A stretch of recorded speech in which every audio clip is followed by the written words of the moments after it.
Hello folks, welcome back to Basic Design. Today is day 15. It is the day after midterms and we talk about color. So the patterns project that we introduced is our first project where we work with color, and I give kind of like a little bit of science, a little bit of psychology, physiology as to how humans perceive color and why it's so powerful. But I like to track with and talk about how color is mostly important during the third stage of visual processing. Again, these stages are kind of uh, analytical ways of understanding what is a continual process happening within us, that it's more a process than it is these steps of individual things. But if you think of it as steps, it can be helpful in considering exactly what's going on, and that color comes into play in the meaning making section most prevalently. It is present in especially the second stage of visual processing, but not as much in the first stage. Color is not very helpful in orienting yourself in space. Light and darkness is. So, especially in your peripheral vision, which is mostly for orienting yourself, you don't need color in your peripheral vision in order to orient yourself spatially. And then it helps with categorizing. That's why we work on patterns. We go from focal points in the modes project to patterns, which is like background elements. But now we take a step back and we think more about color and specifically how it can generate meaning. So I'm going to share my screen to start a presentation. I've got a few links here. I'll link these below as well, but there's some really interesting resources, and there's so much time you can spend developing color. And this is, again, just a very basic dive into color. One of them in particular, I think it's the second one, I will reference in the slideshow. I won't actually show it on my screen since it is a YouTube video, but I'll link to it, where it explores Joseph Albers' plates regarding how color works. Let's click through. So what is color? That's what I like to ask. How do the students define it? I like to understand their understanding. And here I've got I believe it's technically called the electromagnetic spectrum of energy, and how visual light is just a part of that, and color is the part of the energy spectrum that the rods and cones in the back of our eye are activated when they are hit by particular wavelengths of energy, photons that are moving in a certain way, and that energy is traveling in a wave, and a wave is measured from peak to peak. And so there's this little section of kind of, it's not really in the middle, it's not at the top, where our eyes can pick that up. And I like to talk about, energy is doing a bunch of different things. We can see here labeled, AM, shortwave TV, FM, radar, infrared rays. I also think this is funny. Usually I see this representation the other way, and I don't remember where I got this graphic, but I need to find one. Usually red's on the left and it goes up. But so these are high energy, very short wavelengths, and these are low energy, very long wavelengths. So what that means is it's the difference between like a slow rolling wave and like a very fast vibrating wave. This is like, I talk quite a bit about this extensively, but we talk about, you have more than five senses. Your skin in particular can sense a bunch of different types of things. I think it's like 3 or 4 different things, like depending on how you split them up. Like touch is different than detecting heat, and your skin can detect heat. So you do have an infrared detector. It's just not very long range, and you have to be able to be within distance of your skin's capacity to perceive in order to detect heat. But we do that. That's why we touch people when they're sick and see, like, are they okay? You touch a person's forehead to take their temperature. So we have different ways of perceiving these things, and these things do different things. But the visible light is like right there between 780 nanometers and 380 nanometers. And if you separate it out, you get the color spectrum. So color comes from light. It is a property of different wavelengths of light. And because of this, it does some strange things. But first, before we get there, I like to talk about color is attached to meaning, like I was saying. And so you get things like this. This is like a color and emotions chart.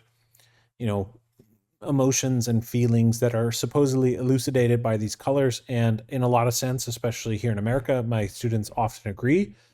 They add more. This is by no means all of them. But I'd like to take this moment to talk about like color is intrinsically, not only is it intrinsically tied to the way energy travels in our universe, it's also tied to our cultural dispositions and the different associations we've made with it. So red does a lot of work. And one of the reasons is because it is one of the first waves that we can see as light emerges. As you're from dark to light, we can pick up red more so than anything else. You also notice like there are way more reds. There are very few greens in particular, but there are more reds that we can see than most colors. Some people have a fourth rod and they can actually see more violets. Usually that would be females. And then some men are red-green colorblind. So there's all kinds of reasons why these things are not universal necessarily, but also why they are so prevalent in a lot of regards. Then there's this other thing of like all this stuff is tied to physical aspects.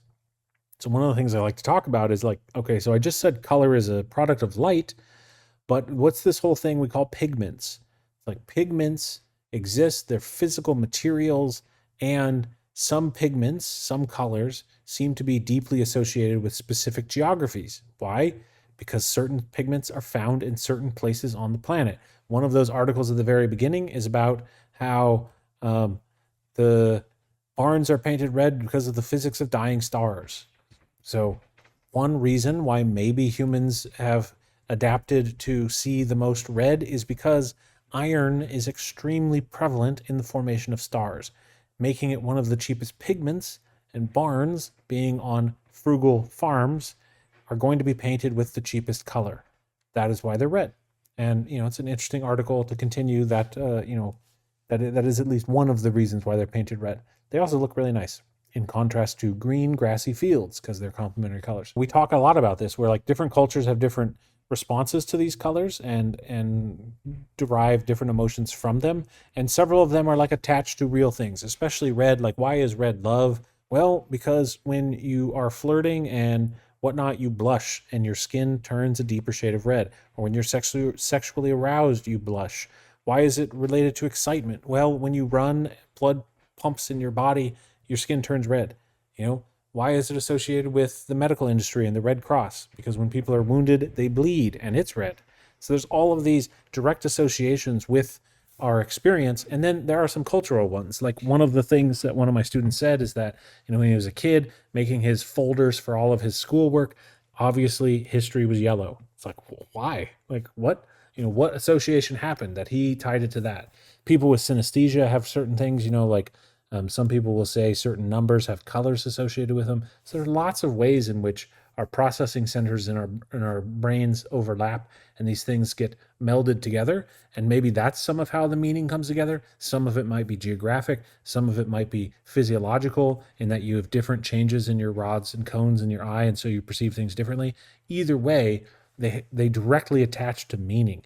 Like when a musical chord makes you feel a certain way like that, like it just happens, I think color does something very similar to us. So then I talk about, so we talked about light, we talked about pigment. There's this strange thing. And also sometimes my students, the really adept ones, are like, wait a minute, we got RGB and we print in CMYK. What's going on here? How does this work?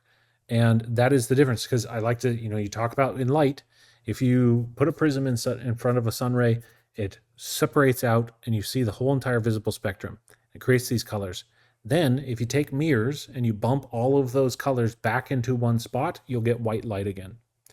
But if you've got your painting palette, like if you've got your nice little finger painting in Sunday school or whatever, and you take all your colors and you're a little boy and you mix them all together, you don't get white. You get like a really gross, muddy gray. And so what's happening here? Well, light is mixing light together, adding to each other, so that as you add all the pigments of light together, you end up with this bright, exuberant white light. Whereas the way that it works in most of the world, like the lights behind me are emanating light, but my shirt is not emanating light. Instead, light is reflecting off of it. So the way that pigments work is in a subtractive manner, like the one on the right.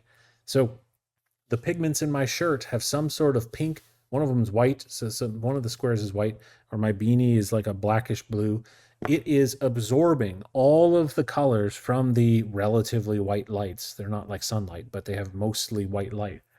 Kind of cool. It's missing a lot of the warm tones, um, but it's sending that light out. That light, a bunch of it is getting absorbed, almost everything except for the wavelengths that happen to correspond to this pink, and those reflect back, and the camera is picking up that. That's like how paint works. So when you add different colors together, your primary colors together, you get secondary colors in a non-additive environment. The reason that's happening is you're subtracting, and so the paint will continue to get darker because every time you mix other pigments in it, you're subtracting more and more of the light that is reflected off of it. So like in paint, you frequently have to keep your palette clean. You have to make sure that um, you're not mixing too much. Otherwise, your whole entire painting will just be kind of dim in a variety of ways. We'll talk about that more in a second. You can see I like to talk about like artists have figured these things out through necessity, oftentimes far quicker. One of the reasons we've developed this tool called the color wheel is again because of like that classic painter's palette, that oval thing. I like to talk about why is the painter's palette oval, and I'm like, put your hand out. Now you got imagine you're holding this palette thing. You got to mix some paint. Start close to your body, and now you can't really see me. Here we go. And now like your arm swoops in an arc. So you've got that paint palette, and you're gonna swoop around it because that's natural. Imagine having to do like a square and reaching across your body. It's not natural. Whereas you can just pivot off your elbow and get a nice swing. And then you've got to separate out your colors because you don't want them to mix very much. And you're going to realize that there are some colors that when you mix them, they make other colors. And there are some colors you can't ever get back if you've mixed them. And that's how we determine our primary colors. And so the color wheel is kind of getting at this knowledge that artists discovered in an interesting diagram that takes the visual spectrum, and it's like you can cut it right here, and then you could flatten that back out, and you got red on one side and violet on the other. And they realized you can actually mix the red and the violet together to get a dual color, a red-violet. But so our primary colors, they're technically cyan, magenta, and yellow, but we didn't like art historically. We didn't have such extreme colors until the oil industry gifted us with such magnificent pigments. So the oil industry developed those colors, but traditionally found in nature, we had reds, we had blues, and we had yellows. If you mix red and blue together, you get violet. Blue and yellow, you get green. Red and yellow, you get orange. If you mix orange and green together, you do not get yellow again. You get like a muddy color. And that's like how this developed as a tool for artists to think through colors, and it helped us create interesting relationships. So you can see like the relationship of the primary colors, the relationship of the secondary as a triad, and then we get the tertiary or the intermediate colors as a hexagonal relationship. And there's all these things. So the way you get a secondary color like orange, you mix equal parts yellow and equal parts red.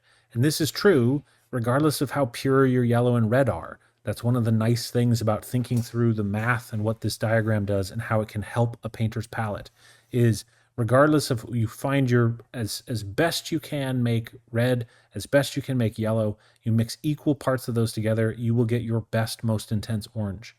And then you get your secondary colors by mixing unequal parts. So if you do 2 parts red, 1 part yellow, you'll end up with a red-orange. I like this also because the names are more helpful for identifying a color than, periwinkle blue or something like that. So the color wheel's developed to help us with this, and it gives us like these relationships. Here are the definitions of the things I just defined, as you can see on the color wheel here. And there are some other ways to talk about colors. So I like to tell students color's really complex. It has a lot of aspects. Not only are there lots of them, millions and billions, depending on how good your monitor is, but out in the world, billions of different variations of color. They have characteristics that we literally attach to them, both through a phenomenology of life, but also through enculturation. Temperature is one of them. We see colors as having different coolness and warmth of temperature. Oftentimes when we use this, I'll ask students to draw a line. Where is the cool? Where is the warm? Usually it's somewhere around yellow, green, and red, violet. Not necessarily perfect. Some students think red, violet is cool, so it'll be cut like somewhere around here. These would be our warm colors, which again align with being near infrared colors, which are actual heat. and the other ones towards ultraviolet, which are things that we can't feel, but they do actually heat us up with their energy. So there are different ways in which we sense that and whatnot to make that help that make sense. Some more language, ways to think about color. There's something missing from here. If you look at it, like there's no pastels and there's no darks. Like there's no, really deep navy blue. There's no browns. We're missing those. This is a really simple color wheel. It's missing tints and shades. So each hue, each color family, some people call these chromas, some people just call them colors, some call them color families. All these languages developed based on the different visual art disciplines. You have different, like if you take a blue and you add white to it, you get baby blue, which would be a tint of that blue. If you add black to it, you'll get something like a navy blue or maybe on towards royal blue, etc. All of those, and that would be a shade of blue. So you can see the effect of tints and shades in Pat Steer's work. These using the same hues, some greens, some purples, and pinks. The top three paintings only have white added in. The bottom three paintings only have black added in. You might say, well, there's some white there. That's the canvas. So you can see like the impact of how the different colors change the emotional, from really colorful and lively to dark and brooding and funerary almost in the bottom three. So this is a color wheel that includes tints and shades. And if you're familiar with working in Photoshop and Illustrator, you'll see that this is more similar to how Photoshop and Illustrator try to help you understand colors and how they lay them out. This, of course, would not work for a painter's palette. Usually painters make some sort of grid or, they have their own personal way of doing this. They're trying to do this though.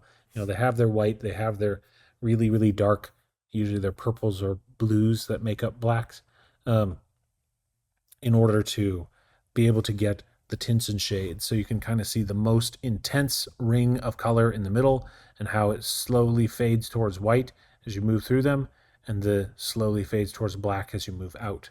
This is how we find tints and shades. They're still missing some things from this color wheel. So what do we have so far? We're able to orient our colors with primaries, secondaries, and intermediates. We're able to talk about their temperatures, and that kind of like cuts it almost in half. Then we're able to talk about them as tints and shades. There's one other thing, and we can see it here: saturation. This is two images of the Sistine Chapel, one before it was cleaned and restored and one after. You can see we would usually call this a desaturation. Specifically what's happening, well, in the Sistine Chapel, it was open for hundreds of years as a Catholic chapel in which they light candles, and the soot from those candles would cover the ceiling over the course of like 480 years or something, because I think this started in like 1980 is when they started cleaning it, or in the 1990s. And that soot is a brown of sorts. So it's like a brown film went over the entire thing. And you can see it has very little effect on the reds and oranges, such as God the Father on the right, his garb, the red cloak thing that he is in, along with the skin tones of the angels and Adam. Very little effect. But you can see it had a dramatic effect on the greens and the blues in particular. Things that are more on the opposite side of the color wheel from the browns and oranges that the soot has as its natural pigmentation. So what's occurring? Because it's a subtractive process, like all paint is, two colors that are absorbing a large portion of the visual spectrum are coming together. And it creates a muddying effect because they are, like when we talk about saturation, like I asked the students, what like outside of color, what do we mean by saturation? When is something saturated? And someone said a sponge when it's full of water. And I was like, SpongeBob again. I think I talked about SpongeBob in this video series. So when like I like to talk about Jell-O because I like to make jokes about Jell-O shots with the students. So you got your Jell-O, you need to add color to it. Light, you got this cube of Jell-O. It's got little particles inside of it of pigment from the food coloring you put in, and maybe the alcohol, depending on the color of the alcohol you put in. And light comes in and is bouncing around through there at the different frequencies, hitting those pigments. Those pigments are either absorbing or reflecting the light that they trigger based on their structure. Saturation would be the number of pigments, like parts of pigments per million, so to speak. So if you just put a tiny little drop of food pigment coloring into your Jello, it's not going to disperse very well inside of there, and it's going to be very light. And so you're not going to get much change from the white light entering the Jello because there's not very many moments where it's getting absorbed. Now, if you have too much in there, it'll become very dark because the light will come in and it'll get trapped in there, and it'll get all absorbed and bounce around and not come out. So you're looking for a nice saturation level where your particles of color are in there enough that the light goes in, bounces, and comes out. So you can imagine if you're desaturating, imagine two thin sheets of Jello. You've got one in front of the other. You can actually do this with gels, light gels, by the way. That's what film things over lenses is. But if you put them on top of each other, then they start to affect even more so what light is escaping. So if you're shooting light from the backside of two pieces of Jello, it goes through a blue one, blue light comes through. That blue light, some of the white light will be bleeding through it as well, hits a red Jello cube. You're going to scatter and absorb even more out of that. And so from the other side, when you look through, you have the blue one, it's blue. You put the red one, it's red. You put the blue and red one, they become muddier, and you don't really get blue. You don't really get red. You get a desaturation because you're scattering a bunch of different light and you're absorbing a bunch of different light, and it all kinds of gets muddy. And so you put red on top of the reds and it doesn't do much. Like, it just continues. But you put reds on top of the opposite colors on the color wheel and you get these muddiness. And that's where we have something like this. Gray saturation. This is where you get your grays. This is where you get your, mauves and all that stuff, tans, things like that. It's not quite the same as pastels. It's more like muddiness is kind of how I like to describe it. So those are the main qualities of color. And this is why thinking about color is difficult. And then as you're printing and whatnot, you're running into all kinds of issues. Then we talk about, so how do we pair colors together? And that's, again, where the color wheel comes in.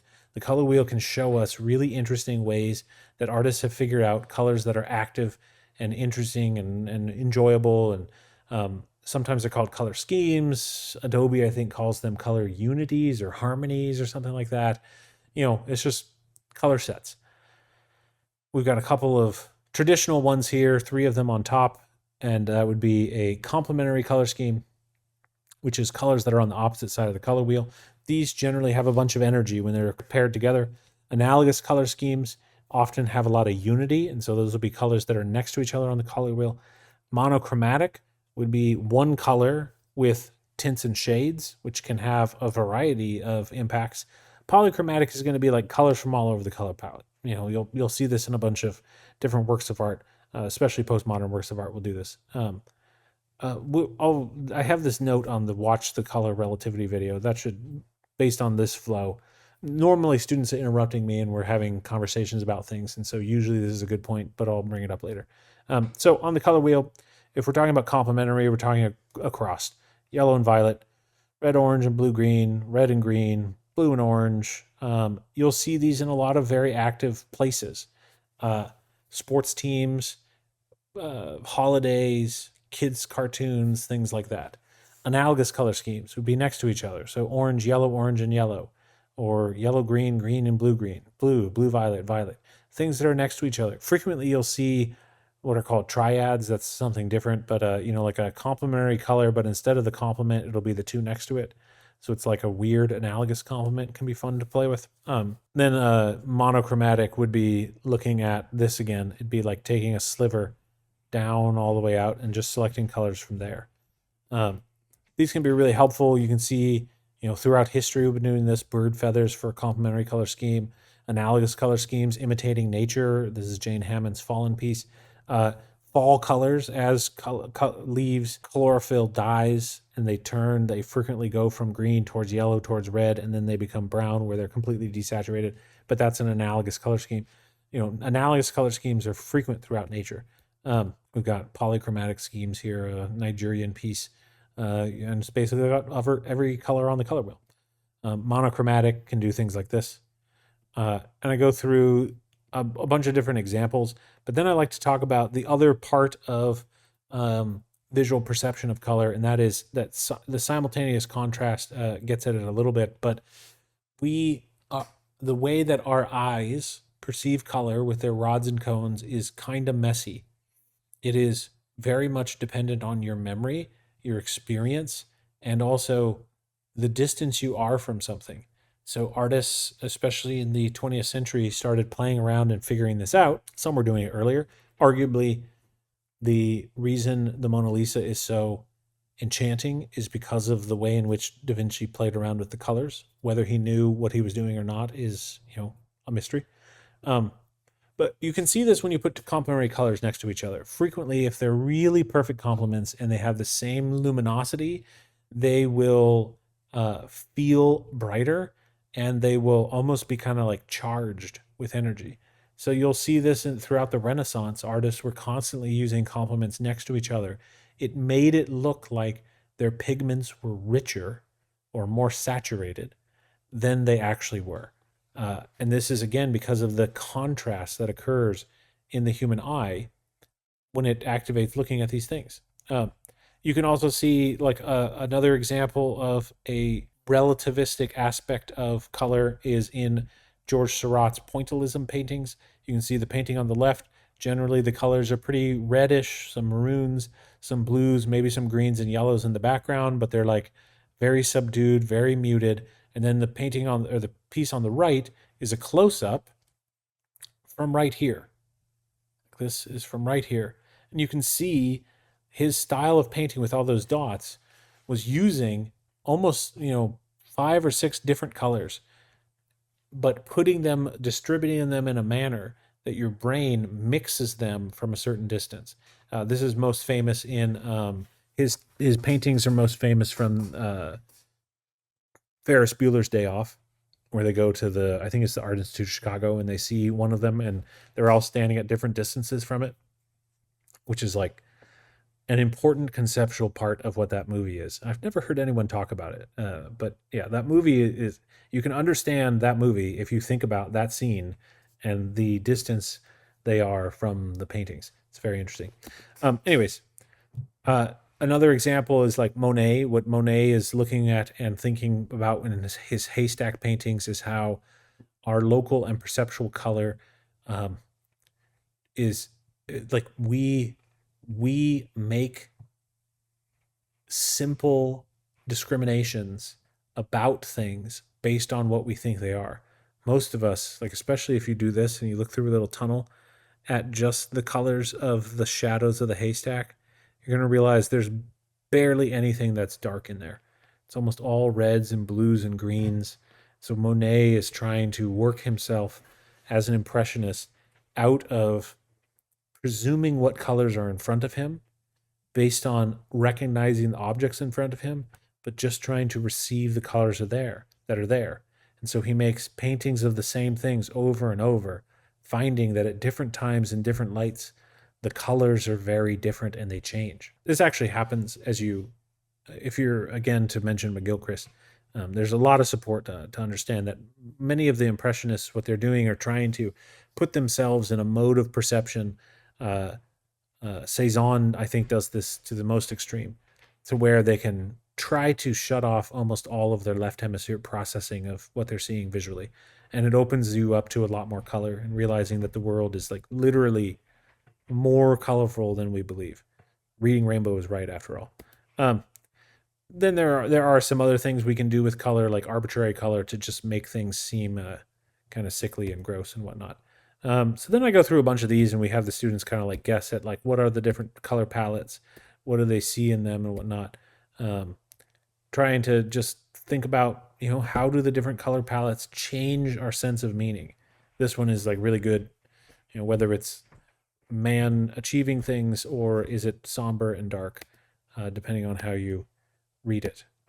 The color drastically changes how we interpret meaning, all of those things. So this is where I'd also talk about Albers. that video I mentioned. It's a great video showing, it's best if you can see this in person. If you can go find a place, like I know they used to have them at MassArt, of Joseph Albers color plates, how color is uh, such a strange illusion. But there's a video I'll link. It has, like, there's 4 shades of red. Then he puts a white pencil in between, and suddenly you just see 1 shade of red. And then as he removes it, like, watch the line where your eye like sees, and you'll see the two colors reemerge and come out of each other again. And it's like, that's, you can feel your rods and cones working as they're trying to distinguish. And when the line is there, it's like, it's being lazy. It's not parsing it out very clearly. It's not like you can do anything about it. Like, it's not like you're cognitively lazy. It's like your physiology shortcuts things in order to not have to spend too much time processing. And there are different variations on that. But so color is extremely complex, but very meaningful. That's why it comes in now, and we use it now in order to, or we start using it now in order to, um, yeah, bring life, bring meaning into our work in a lot of ways. So that's the point of today. Students get to work. We do some training and how can you color images and scans in Photoshop? How can you use Illustrator? What is the best? The big thing is, like, learn global color in Illustrator. It'll save your life. That's all. Have a good weekend.